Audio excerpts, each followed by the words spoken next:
कराची की इंसदाद दहशत गर्दी अदालत ने चेन्नई से टाउन म्यूनसिपल कॉरपोरेशन के चेयरमैन फरहान गनी को 4 रोज़ा जिस्मानी रिमांड पर पुलिस के हवाले कर दिया है। फरहान गनी, जो कि सूबाई वजीर सईद गनी के भाई हैं, पर इल्ज़ाम है कि उन्होंने शार फैसल पर फाइबर ऑप्टिक नेटवर्क बिछाने के दौरान एक सरकारी मुलाजिम पर तशद्दुद किया। मुकदमे में दहशतगर्दी और इक़दाम कत्ल की दिफा शामिल की गई हैं। फरहान गनी ने अदालत में मौक़िफ़ इख्तियार किया कि वो बेगुनाह है और बतौर चेयरमैन इलाके में गैर कानूनी खुदाई रोकना इनकी जिम्मेदारी है। अदालत ने पुलिस को हुक्म दिया है कि अगली समाअत पर पेशरफ रिपोर्ट जमा कराई जाए। बैनुल-अक़वामी खबर। डिप्टी वज़ीर आज़म और वज़ीर ख़ारजा इसहाक़ डार बांग्लादेश के तारीखी दौरे के बाद जद्दा पहुँच गए हैं, जहाँ वो गज़ा के मसले पर OIC के वज़राए ख़ारजा के 21वें गैर मामूली इजलास में शिरकत करेंगे। इजलास में इसराइली जाहिलियत और गज़ा पर मुकम्मल कब्ज़े के मंसूबे पर गौर किया जाएगा। दफ्तर ख़ारजा के मुताबिक पाकिस्तान फ़लस्तीनी अवाम के हकूक़ के लिए भरपूर आवाज़ बुलंद करेगा।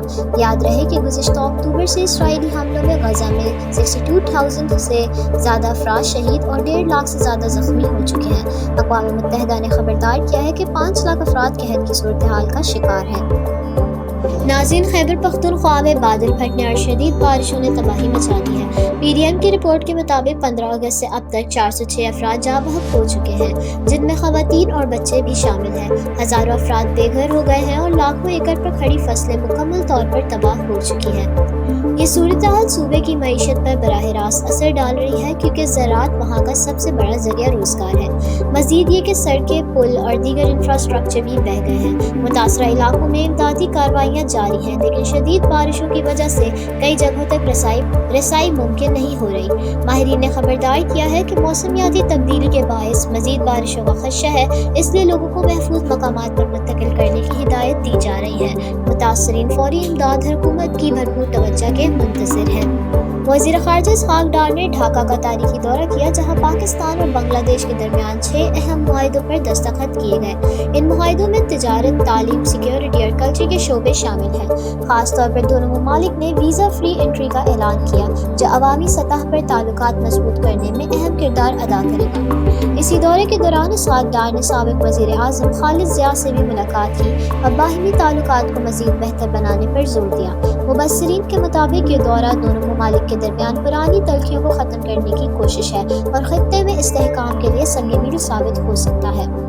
पाकिस्तान की इत्तेहादी हुकूमत एक नए बहरान का शिकार है। पीपल्स पार्टी और मुस्लिम लीग नून के दरमियान बिजली के नरखों और सूबाई हुकूमत के हवाले से सख्त इख्तलाफात सामने आए हैं। सिंध और पंजाब में पावर सेक्टर इस्लाहात पर झगड़ा शिद्दत इख्तियार कर गया है। अपोजिशन जमात तहरीक इंसाफ ने इस मौके को इस्तेमाल करने का ऐलान किया है और कहा है कि हुकूमत की कमजोरियां अवाम के सामने बेनकाब हो गई हैं। सियासी तज्जिया निगारों का कहना है कि अगर ये इख्तलाफात हल ना हुए तो आने वाले इंतखाबात से पहले हुकूमत का इत्तेहाद टूट सकता है। फिलहाल दोनों जमातों के रहनुमा मुज़ाकरात की कोशिश कर रहे हैं, लेकिन ताहाल कोई नतीजा नहीं निकल सका। पाकिस्तान में एक और मॉन्की पॉक्स केस रिपोर्ट हुआ है, जो सुबह सिंध से सामने आया। वज़ारत सेहत ने फौरी तौर पर मुल्क भर में एहतियाती इक़दाम सख्त कर दिए हैं और इस बीमारी का ताल्लुक ज़्यादातर बैनुल-अक़वामी सफ़र से जुड़ा है और ख़दशा है कि ये वायरस फैल सकता है। आवाम को हिदायत दी गई है कि मास्क पहने, हाथ धोएं और हजूम वाली जगहों से परहेज़ करें। एदाद शुमार के मुताबिक गुज़िश्ता 30 बरसों में पाकिस्तान को सैलाबों की वजह से $70 अरब से ज़ायद का नुकसान हुआ। इन सैलाबों में 17,000 से ज़्यादा अफराद अपनी जान से हाथ धो बैठे। 21 मिलियन एकड़ ज़रई अराज़ी तबाह हुई, 2,710 किलोमीटर सड़कें और 22 लाख से ज़्यादा घर मुतासिर हुए। माहिरीन कहते हैं कि मौसमियाती तब्दीली के बायस ये ख़तरात बढ़ रहे हैं और हुकूमत को फौरी और तवीलुल मुद्दती इक़दामात करने होंगे। वज़ारत मज़हबी अमूर ने हज 2026 की स्कीम के लिए दरख्वास्तें वसूल करना शुरू कर दी हैं। ऑनलाइन पोर्टल खोल दिया गया है और कोयटा की तफसीलात भी जारी कर दी गई हैं। हज्जाज कराम को बर वक्त दरख्वास्त जमा कराने की हिदायत दी गई है, ताहम खदशा जाहिर किया जा रहा है कि अखराजात में इजाफा हो सकता है। नाज़रीन, ये थी आज की सबसे अहम खबरें पाकिस्तान की सियासी सूरत हाल से लेकर आलमी मामलात तक और कुदरती आफात से लेकर मईशत तक सभी खबरें हमारी तवज्जो मांग रही हैं। मज़ीद अपडेट्स के लिए हमारे साथ जुड़े रहिए।